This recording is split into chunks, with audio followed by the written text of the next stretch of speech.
Hi, this is Dennis with Second Chance Tackle. We're still doing our pandemic projects, and we're still working on that group of 5 reels that came in from California.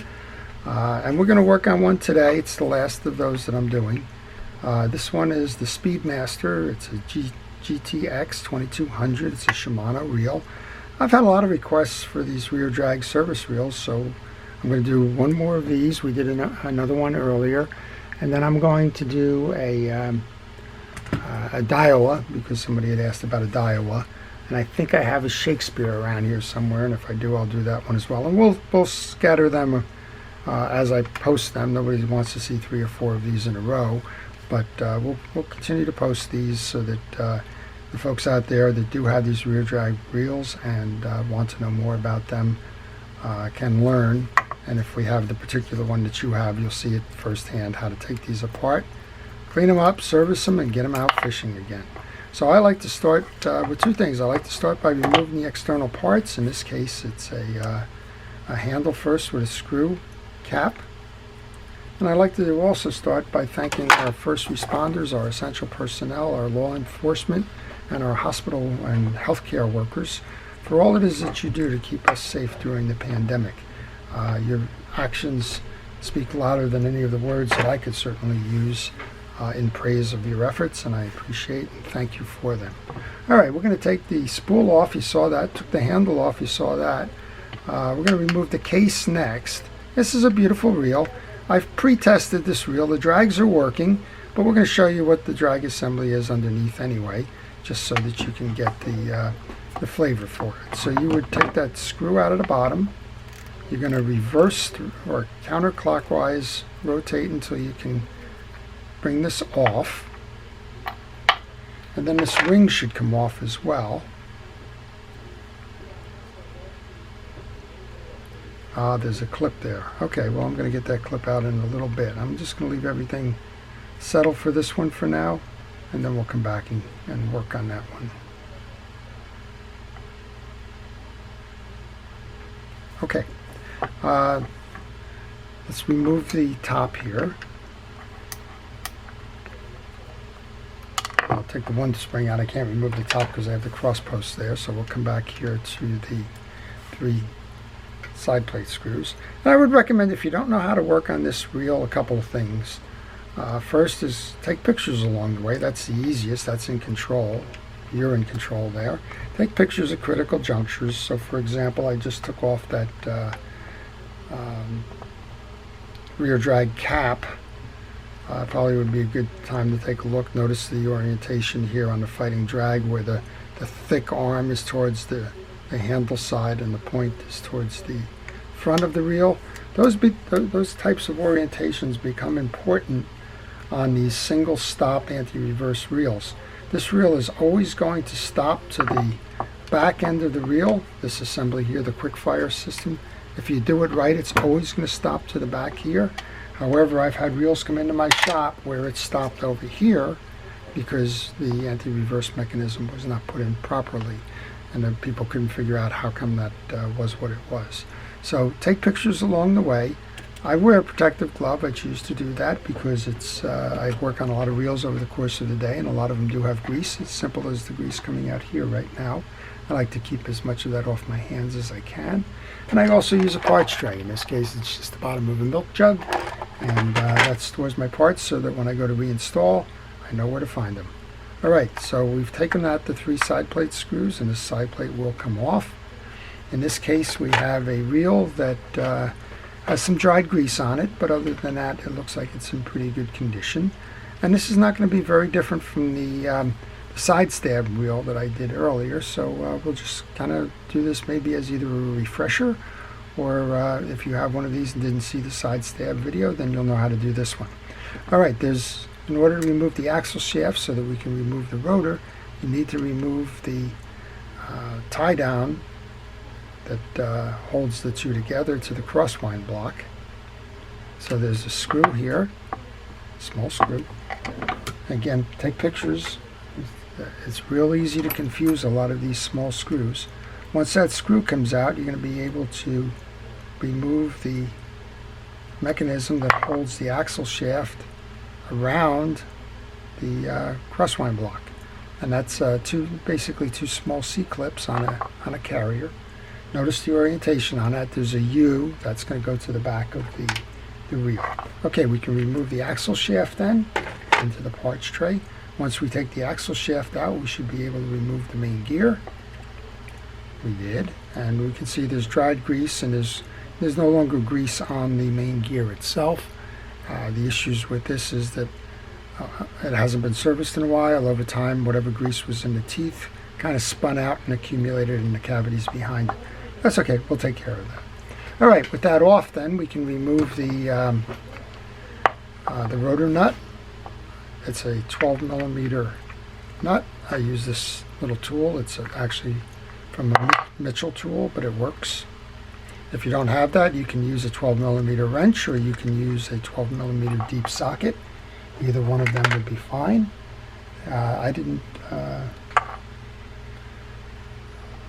have any problem using this one. So let's remove the rotor then.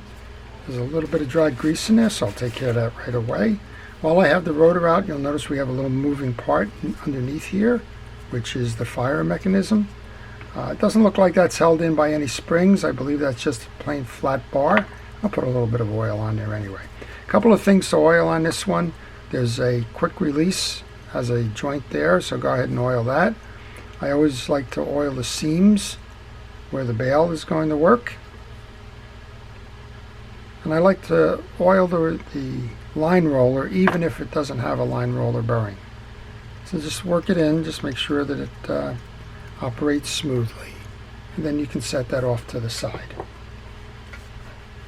Okay, up top here, I want to show you this. This has a anti-reverse mechanism that has a little spring around the post here that's held in that controls the movement. So when you're reeling, your anti-reverse is off, and as you go to stop or back pedal, it pulls this arm in, and then you'll see that there's a 90-degree hook coming out of this assembly, and that's going to stop it, and it's always going to stop it so that the quick fire mechanism is to the back here. I'm going to remove that, and when I remove that, a couple of things are going to happen. The first is you're going to have that spring come off. So note the orientation. The loop of the spring is to the back of that carrier.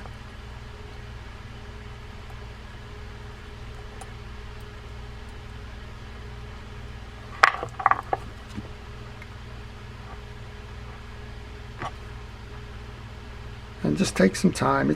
Take your patience. It'll work fine. Don't rush anything. So this is your assembly. It's going to go straight back like that.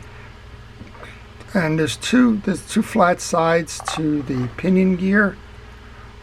Notice that the hook to reset this has got to be on this side. So if you get confused and you go to reset it with the spring assembly over here, even though the spring will move, that hook won't. So you'll wind up having an ineffective reset on that. Okay, I'm going to take the pinion gear out, and that's held in by two screws. I'm going to leave them right on my desk because once I service that pinion gear, it's going right back in. The pinion gear has a bearing on it, so we'll make sure that we service that as well.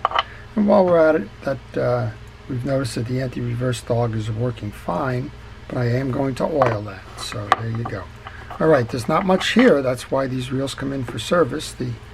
Most of the time, the grease is either evaporated or dried or spun off, as I showed you on that main gear.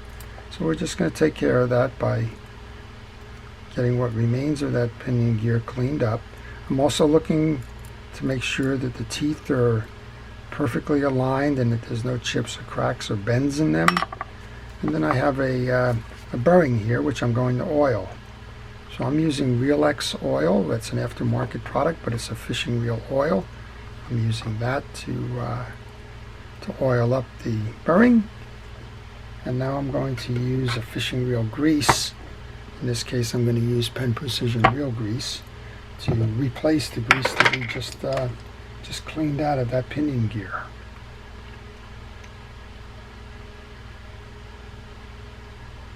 All right, and as I mentioned, I was going to put it right back in, so right back in it goes. Make sure that you get your bearing in nice and easy there.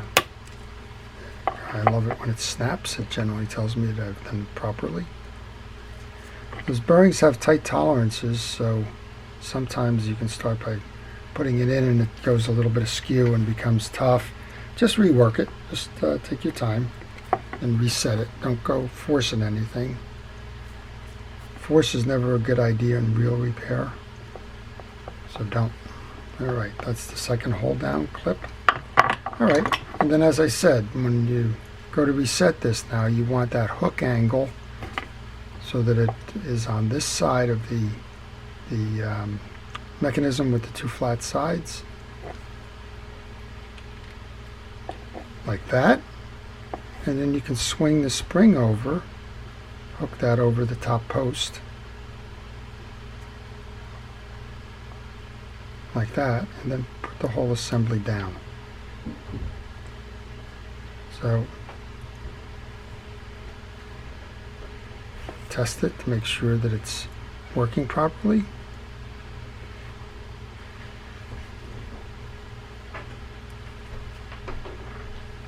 And then we can replace the rotor on this because our work here is done. Okay, I'm just going to grab that rotor then. We've oiled up the bail. We've cleaned out underneath. And simply replace the rotor.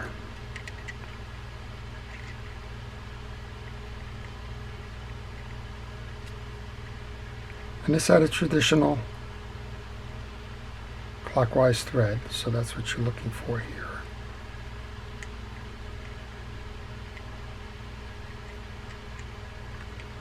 And just like everything else, take your time getting it started. You'll be rewarded later. You won't have any broken parts. Then I'm using this tool. And then we'll just give it a spin, make sure it's doing what it's doing. And it's doing exactly what it should be doing. It's spinning nicely. And we'll move on then. So next up then, we want to take care of getting the old grease out of the cavity. It's not effective at all. Looks like this is the original Shimano grease. So my guess is this reel probably has not been serviced since it was purchased. But it's getting serviced now. And then I'm just going to use a paper towel to wipe some of that excess off. Check the teeth, just like we did on the pinion gear. Make sure that they're all equally aligned, that they're not bent, broken, missing, cracked, whatever. Sometimes that happens under strain. Particularly happens on this back wheel here, which drives the crosswind block. So make sure that as you go about your business here, that the teeth are checked so that you can make sure or ensure good performance. And they get it nice and greased up. And we have a bearing in the case here. I guess we could have taken the rest of this out. So notice the hook here. This hook for our drag alert is kind of blocking this crosswind. So you want to move that up. And then you can get your crosswind block out. Then you can take your crosswind gear out. And you can clean the case underneath here. And you have to do that anyway because we're going to service that rear drag. So you need to remove those pieces to kind of push that rear drag through. All right, so that's pretty well cleaned up. I'm just going to go now and show you how to take this rear drag out. You can leave this. This is not part of the service. It is held in by a metal C-clip here, but you do not need to remove that in order to service the drags. To do the drags, there's a clip here. You'll see kind of a half moon clip that if I get some of that old grease out of there, you'll see how it sets in there. And you want to remove that to remove the drag assembly. So I have a little, very kind of a micro screwdriver here, and most of the time I can just slide that behind the clip.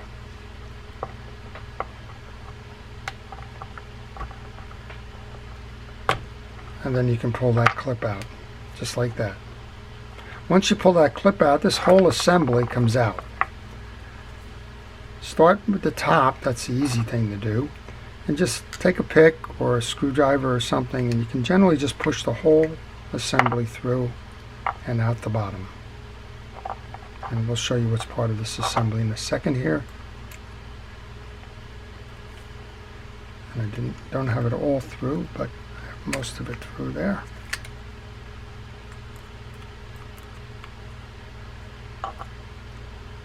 And if you're doing something like this, just keep track of the pieces and the parts as you take them out.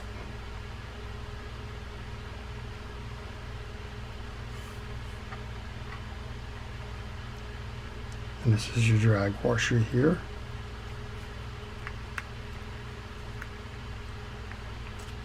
And again, the operative word here is patience. Okay, so we have it all out now. Yay. So what we have is we have a carrier that has a couple of washers on top of that carrier. Those are tension washers. There's 4 of them in total.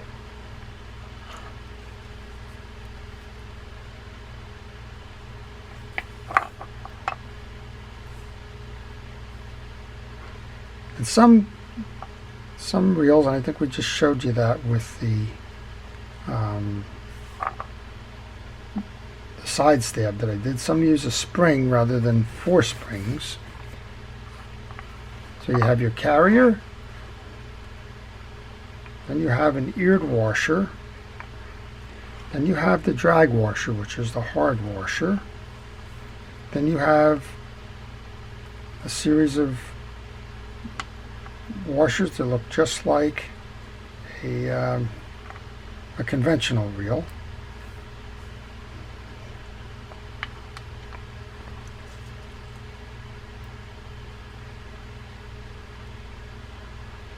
Just working to get this off here so I can show you. And they alternate. They alternate going with a, in this case, they start with an eared washer, a hard washer or drag washer, a round one, another drag washer, another eared washer, another drag washer, the base piece, and up top is a cloth washer. And normally you would put oil on that, but you can see from the greases, and that's why I wear a glove, there's so much grease on this that nothing is required here. Okay, so that's your lineup. So we have that cloth washer. If the cloth washer was not as greased as heavily as it is right here, I would concern myself with it, but this is fine. It doesn't need any oil. To reset this then, it's best to just take the assembly with the cloth washer and just get that seated inside.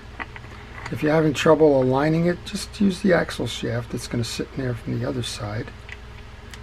Use that to line it up. And just check, hold it, and make sure that you can see it on the bottom, which we can. I'm just going to remove that axle shaft. I'm sorry if that's off camera. And then we just put the stack in. So if you were replacing these, if they needed to be replaced, that's where you would do it right here, right now. But these are perfectly lubricated. There's no issues with these, so we're going to just go ahead and stack them. Next one up is an eared washer. There's 2 slots in the case, so get those eared washers into the slots.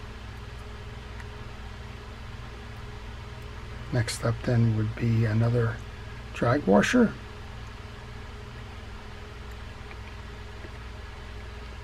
Now we have the round one that comes next. And that one's got a rectangle to it, so you got to get it properly aligned with your stud, like that. One more of the hard washers. Last of the eared washers.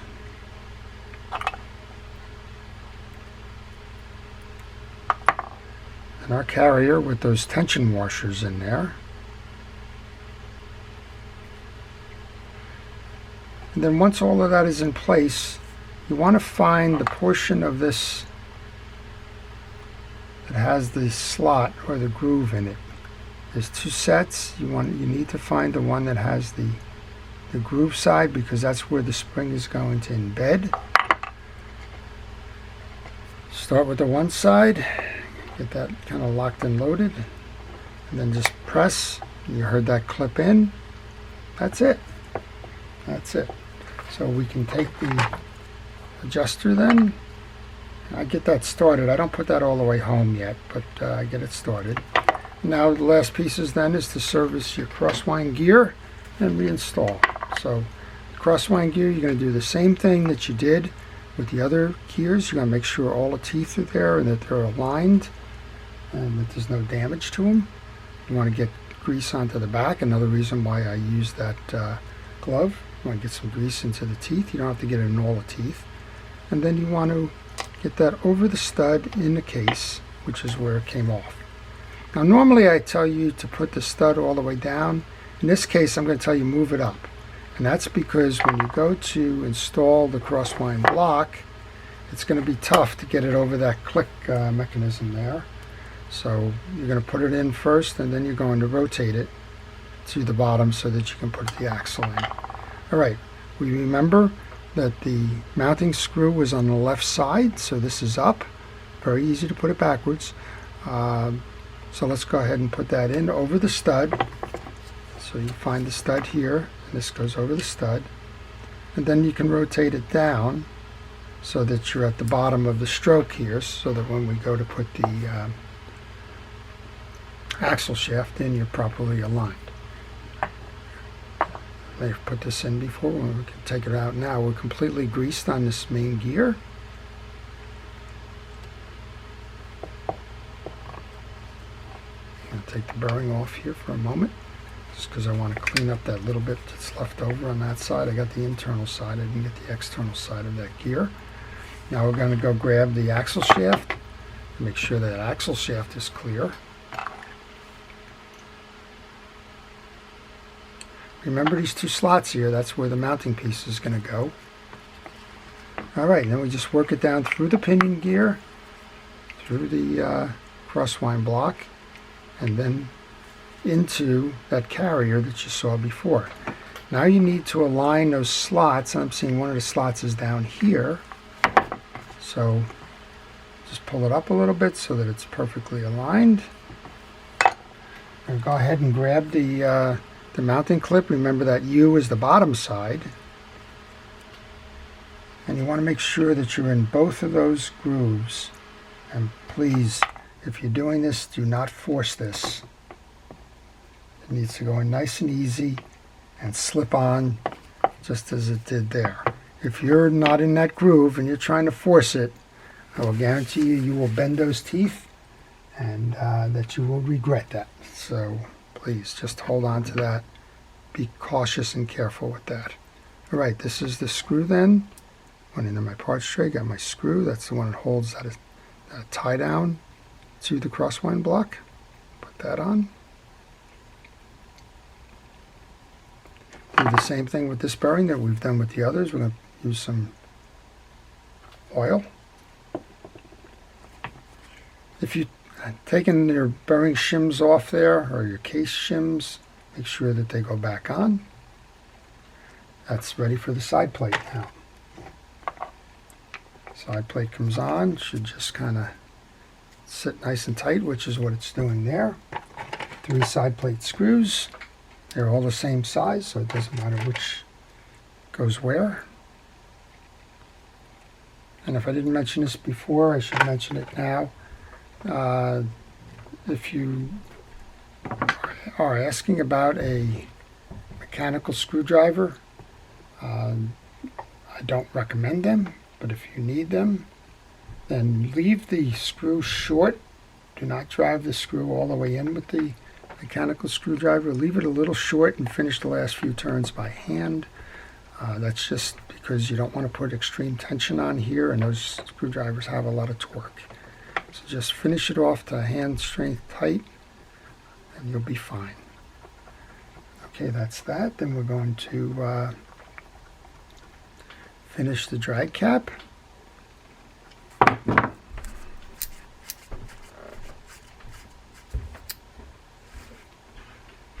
drag cap is held on by that screw on the bottom there, so let's get that screw in. Oops. Sometimes when I try to do them for the camera, I lose control of the pieces. And that's what just happened there. Okay, that goes in. One of the beauties of a parts tray is you could always look in your parts tray and see what you got, and if you left something behind. And though I really didn't leave it behind yet, I probably should have done this a little bit earlier. There's a tie down screw that goes in the rotor here, so let's get that in. Alright, now I can put my spool back on. Since this is an annual service here, I'm going to recommend to Prakash that gets removed. You shouldn't leave your line on more than one season. Line is cheap. Line is subject to stretch. It's subject to UV damage. And it's a good thing to replace the line rather than tell stories of the big one that got away because he broke off your line. So I recommend that you do that on a regular basis, at least annually. Okay, this reel's got a lot of grease on it because we've greased up and oiled a lot of different things. And all we want to do now is a couple of things. We want to make sure that we can tighten the drag that it's holding, and it certainly is holding strength-wise. We have that little quick throw, which puts the last piece on it there. But we're nice and tight.